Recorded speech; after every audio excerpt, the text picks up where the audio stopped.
Today, we're talking about Noa Essengue and what his role could look like in year one with the Chicago Bulls, along with if he is going to play a lot this upcoming season. And so before we go ahead and we jump into it, I first want to remind you to slam dunk on that subscribe button, just like Matas Buzelis slam dunks in games. And so in exchange for slamming on that subscribe button, I'm going to give you nothing but daily content around the Chicago Bulls. And so make sure that you hit that like, you hit that subscribe, and you join the Chicago Bulls Insider family as we talk nothing but Chicago Bulls basketball. And so with that being said, let's go ahead and let's jump into it as we are talking about Noa Essengue, really what his role is going to look like and if he's going to play a lot this upcoming season. And so, look, I do believe that Noa Essengue is going to get some minutes this season, and I think it's going to be minutes with the bigger club and not just with the G League club. And I do think that he perhaps has a small role with this team. In fact, I'm going to go ahead and pencil him in as a player that could maybe be that spark plug off the bench. You're hoping that you get some energy. Perhaps you get some highlights in transition. Maybe he's a guy that you can throw in there, for a moment or two to maybe give you some type of defensive energy there. So I think that initially he has a small role, but I do think it's a possibility that he could grow into a bigger role, which we're going to talk about that in a moment. So let's start first with just the minutes and how that's going to work out. And so I think that it's going to be limited, as far as what he's going to do with the bigger club. And I think that you are going to see him get a lot of minutes with the G League, but that definitely can change. But I just look at just the fact that with Noah, he definitely needs to, kind of put in some work. I think that, you look at him and you see a player that's definitely going to need to get stronger. He's also, I think, a player that really he's so raw and he just needs to try to find a defined game. And so I'm not sure that there is going to be that type of opportunity with the bigger club this season. And so I just think that when you look back at Billy Donovan, really what he did with Matas Buzelis in the past, like there's no doubt about it that Noa Essengue is going to get, some run. But I think for him to really work on his game, it's going to definitely be the practice time, and it's going to be going against, I think, G League competition for him to kind of get his game together. And so that's why I think that he's definitely going to spend some time there. And then when you start to look at just things that could really stop him from getting a lot of minutes this season, like you have to look at the position, yes, that he's going to be playing, which is going to be the forward position. And so there's a lot of forwards that are going to be in the mix this year, right? Like you have, Isaac Okora, you have Kevin Herter, you have Patrick Williams, you have, I think, Ayo Dosunmu. These guys are all going to be really in the mix this year to play the forward position. And so it's going to be tough, for Noa Essengue to really come in and just kind of get some minutes early on. And so the next thing too, and just looking at his role and things like that. And one of the things that I wanted to talk about is there really any pressure to play him? And I think that right now, there's not any pressure to play Noa Essengue. I think that he's in a prime position right now to pretty much develop. Now, am I saying that the Bulls can just take all the time that they want to get him there? I'm not necessarily saying that, but they do have some time here because when you look at this roster, the roster essentially is returning everybody back from last season other than Lonzo Ball and THT.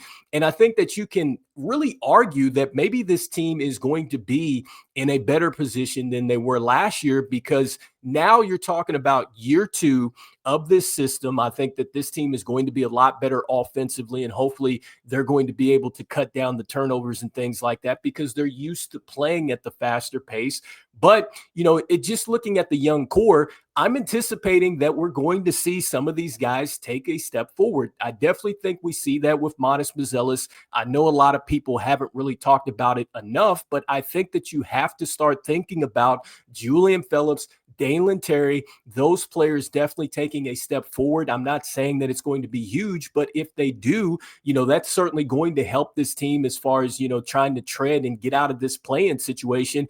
Then also, too, when you look at players that were with us last season, I think that there's going to be a good level of comfort here with a guy like Kevin Huerter. I think that he did some great things for us as far as stretching the floor and just really providing that experience that we needed, because this is a guy that has gone deep in the playoffs. And so I think that he's, a player that certainly you want to rely on a lot more, especially when you're closing the season. And so hopefully he gets off to a good start. He's able to really stay pretty even, if not kind of ramp up a little bit more as the season goes along. And so I do think that he is going to be a guy that definitely benefits off of this backcourt with Josh Giddey, Kobe White. And I'm also assuming that Ayo Dosunmu is going to be out there. But also, too, you have to think about a guy like Tre Jones. I think that Tre Jones is going to definitely provide a punch for us as well. And so he definitely was one of the guys that for sure played very well. And I know yesterday's show we were talking about Zach Collins and how well he did as a starter. I thought that Tre Jones, he was solid as well. And so Tre Jones coming back, being healthy, I definitely think that that's going to impact this team and just the bottom line, which is why I think that there's going to really be no rush to put Noa Essengue out there initially. And so I think that this is a situation where now you're going to see Billy Donovan definitely get Noa Essengue out there, put him into some situations, but he might actually take it a little bit more slower with Noa Essengue than he did with Matas Buzelis, because he's so raw, as a prospect. Now, I'm not going to disregard Noa Essengue and saying that he couldn't possibly carve out, a major role for himself. In fact, I've said this before with Noa Essengue, if he comes in with the same type of mentality that Matas Buzelis did, which we've heard that we hear that, this guy definitely has that type of mentality where he wants to attack things. And so if he does that,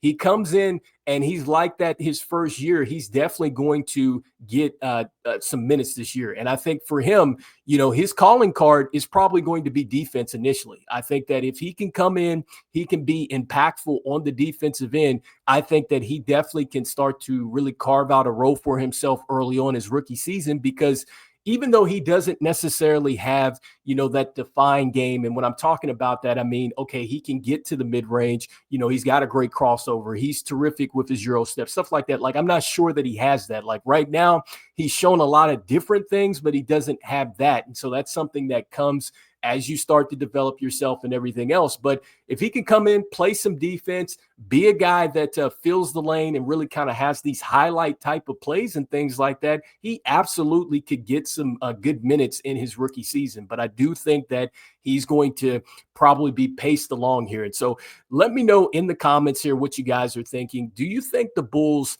have pressure on them to play Noa Essengue early on in his rookie season, or do you believe that they do have some time to let him develop, especially since I pointed out the fact that this team essentially is returning everybody? And I think that you could argue really that maybe the team got a little bit better, because with Isaac Okoro coming over and giving you that defensive presence and just the possibility with his offense in this type of system, we might have something with Isaac Okoro. And then also, too, I think a lot of people forget about the fact that we are going to get Ayo Dosunmu back. And if you got a chance to look at his blog, man, he looks awfully hungry. And I just think that this is a guy that he was really starting to catch his rhythm. He was really starting to feel good. And then he went down with the shoulder and everything like that. I think that him getting a chance to start, which I think he said in the past that he wants to be a starter, Ayo is a guy that I believe in. And so I think that this team, you could argue, could possibly get better